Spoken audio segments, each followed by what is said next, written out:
Greetings, dear viewers, and welcome to my fan commentary on the fourth and last episode of the Ninja Quest storyline from Mighty Morphin Power Rangers Season 3. And debuting the Season 3 intro. Recapping how far we've gotten to the arc so far, setting up shop of what Season 3 has in store for us. Actually, I like the cast shots for Season 3. Kind of better than Seasons 1 and 2 with their cast shots. This is very 90s of this.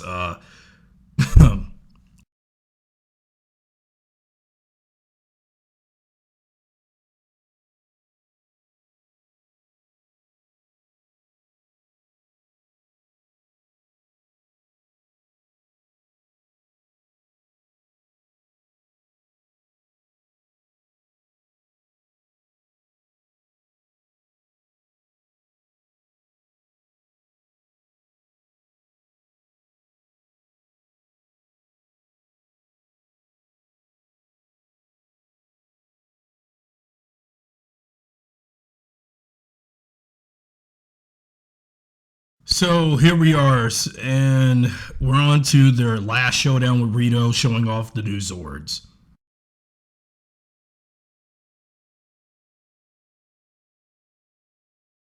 The ninja powers, I kind of think the Ninja Zords are temporarily strong enough to face Rito and some of the monsters they will show off for the third season, now that we're into Kaku Ranger footage. While still retaining the 5 Zoo Rangers and one, Die Ranger suit.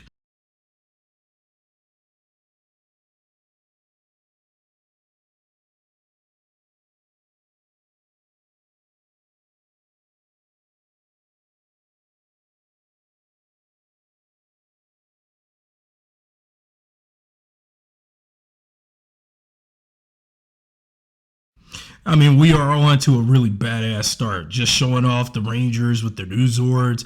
I mean, first time we ever see this in an episode of Power Rangers during, starting an episode off with a big ass Megazord fight.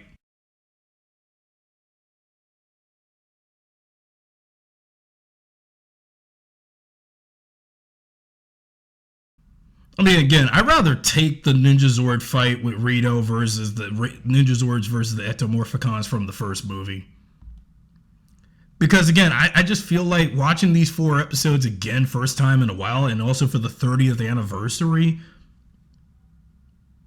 I mean, this year is still the 30th anniversary of MMPR, even though season 1 was 32 years ago, and season 2 was only 31 years ago. This year is the big 30th for this part of MMPR.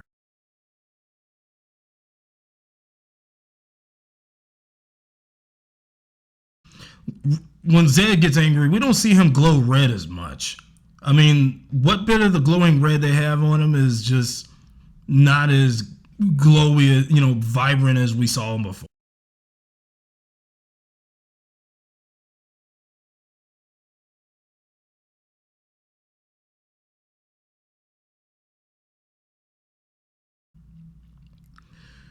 At least they do have some monsters from Kaku Ranger that have to integrate into MMPR.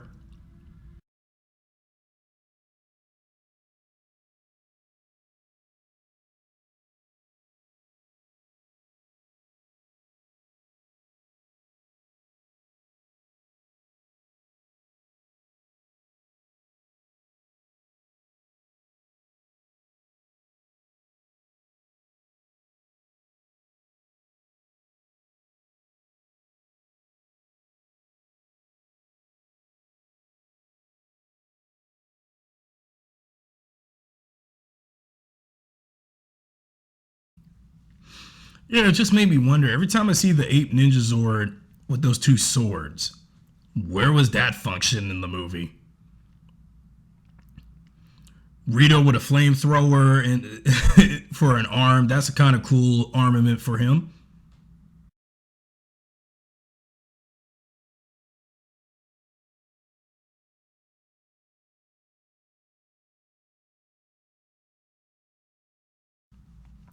Again, Rito only, in Kaku Ranger, he only appeared in a few episodes, and then that was it. But at least Power Rangers made him have, made use to his costume for his later appearances outside of Sentai footage, because there wasn't that much Sentai footage of him that they could use, because again, he was only in the story arc in Kaku Ranger when they would get what would be the Ninja Zords counterparts, which makes sense.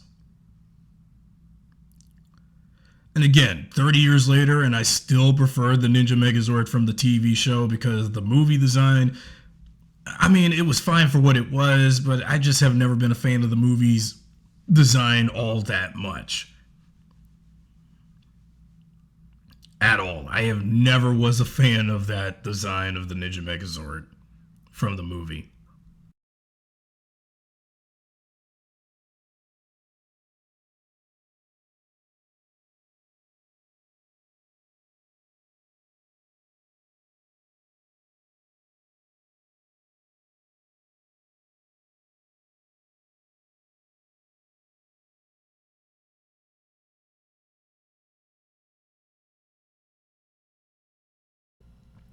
I've always liked the Ninja Megazord's finisher when formed with the Falcon Zord on his back and then do the double punch.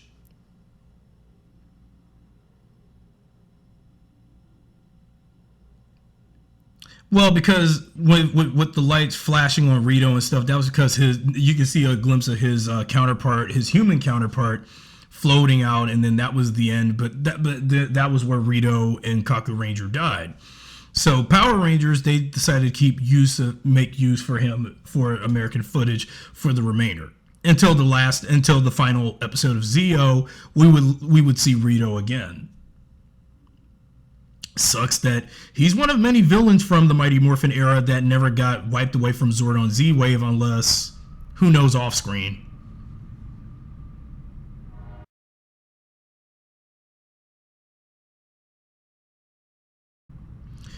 There's that Shape It Up Bulk and Skull montage again.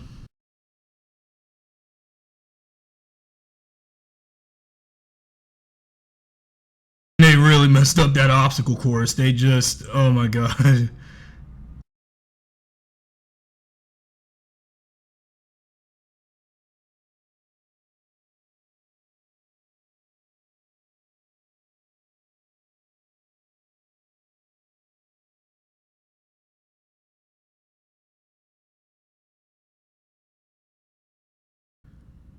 There's no way his fat ass is gonna leap over that. Second time, still can't leap over it.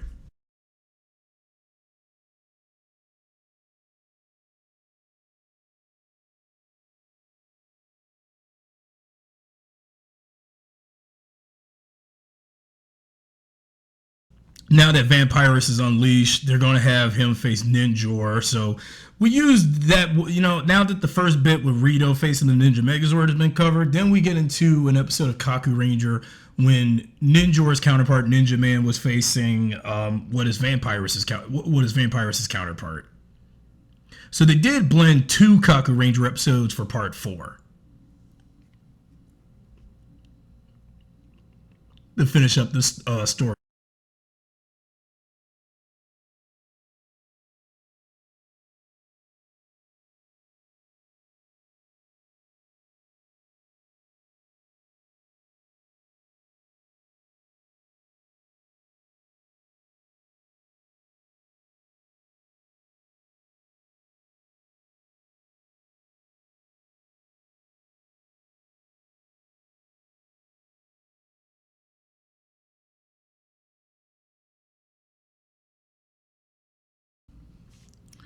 So they had to repair the command center's consoles, manually.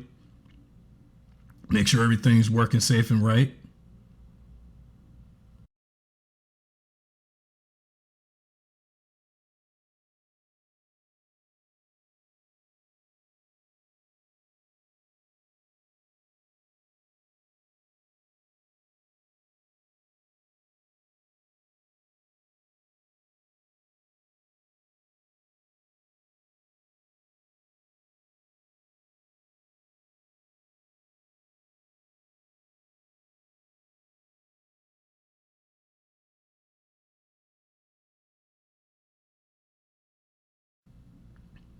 obstacle horse time again, and these two are still messing it up.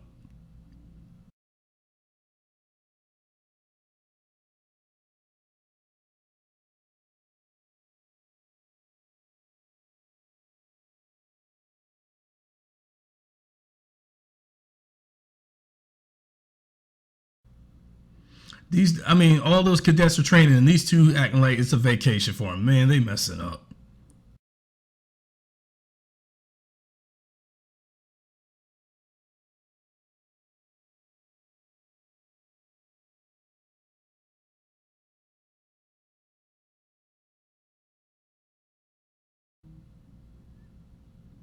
And these two are still lollygagging, messing up.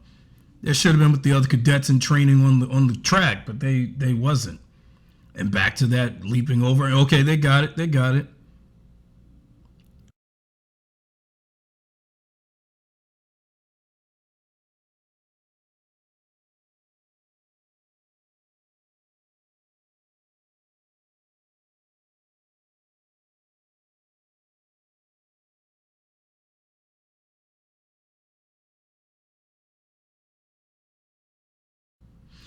You two continue to keep pissing them off. I know.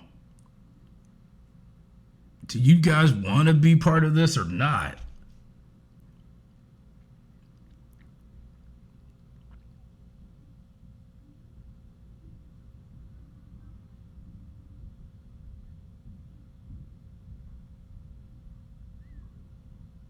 This is likely going to be the last time for a while they're going to use Vasquez Rocks for a filming location.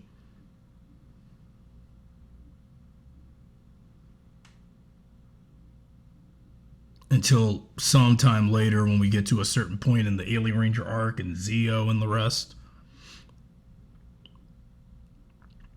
We finally get to our first official Kaku Ranger monster footage, fight footage wise for Vampirus versus Ninjor. So we got that first bit of fighting with Ninjor and Sentai footage.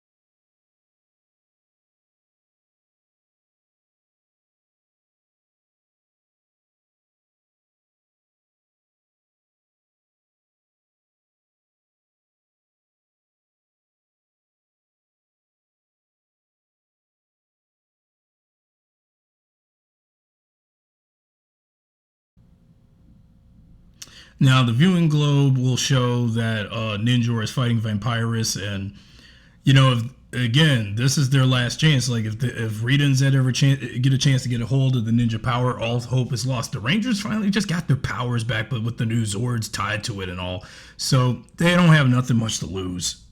So they have to face Vampirus, working together with Ninjor, and bam, they did it.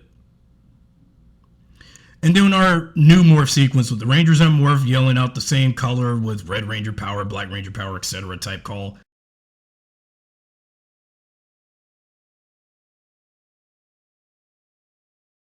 I think many fans are really going.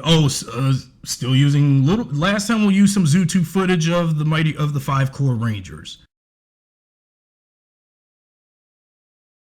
This roll call of them summoning the Ninja Zords will be used next episode, but they had to change the dialogue around with how they were going to summon the Zords.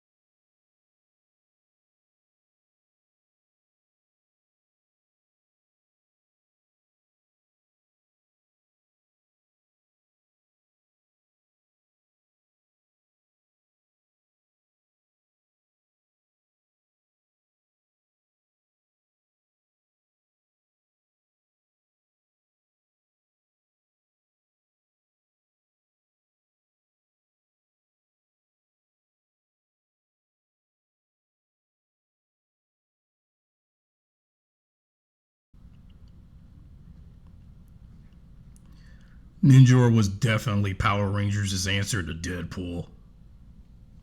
He really was.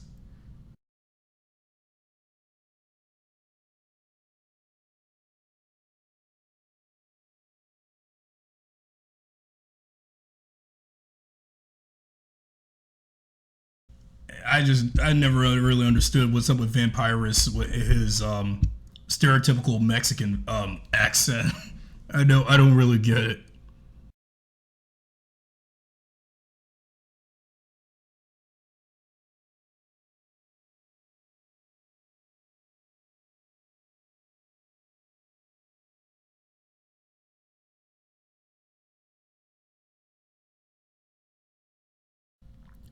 Now in the toys, Ninjor, when he does become in warrior mode, why did the toys label him as a Zord when he's just, well, just that, really? It doesn't make no sense. The Rangers don't pilot him. He's just sentient as himself in his warrior mode and in his battle mode. So, and again, Ninjor does fit well with the rest of the theme of Power Rangers' paraphernalia. Um, because, you know, if we can get a Die Ranger in here with the Zoo Ranger stuff, and then you mix the Kaku Ranger stuff, it does make it fit MMPR's aesthetic very much well.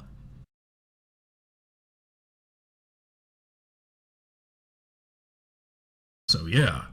And basically, I've always preferred Ninjor over Auric the Conqueror because Auric, when we get to Zeo, Auric was pretty much useless. And he was barely used often, whereas Ninjor was used often. So that's the end of Vampirus, and now the ninja power is now in the hands of the good guys. And so that way Redens wouldn't get their hands on it for safekeeping. So that way the power wouldn't fall into their hands, but we will see come later when we get to a certain point in the Alien Ranger storyline. And how their new powers have been destroyed. But the fate of the Ninja Zords are left, well, uncertain, unfortunately.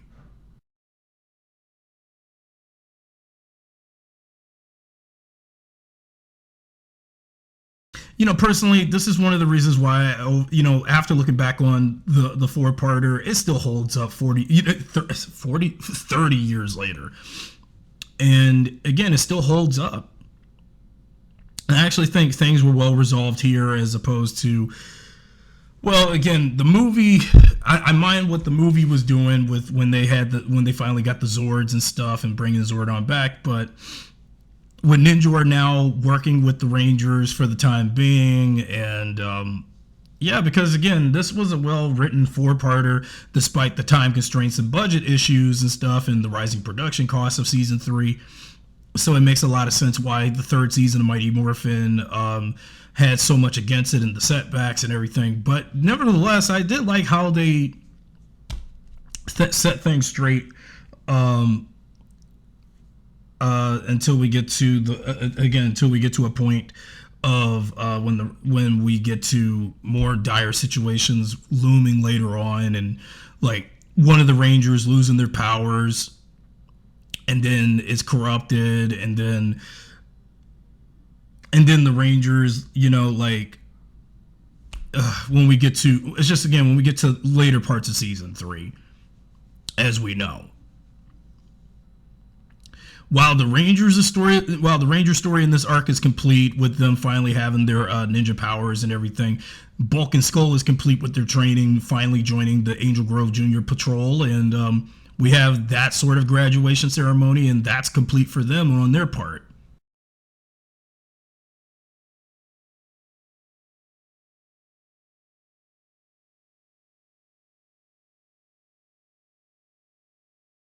Did it. So they really, really did it. So, and starting with this point, and we do see less antagonism between the two groups, because now that Bulk and Skull are part of this kind of enforcement, there is no antagonizing the Rangers anymore, no calling them nerds and all of that, geeks and all of that no more. So we finally wrapped that up, because it was just time for them to, well, they're still going to be their bumbling selves, but it was just time that they stopped being antagonizing toward Tommy and the group. And it was just like, it was for the best, because they really needed to they needed that change in scenery with their characters going forward. It was just about time. So yeah, so that concludes my commentary tracks for Ninja Quest from season 3, and I hope you guys enjoy listening to what I had to say about all 4 episodes.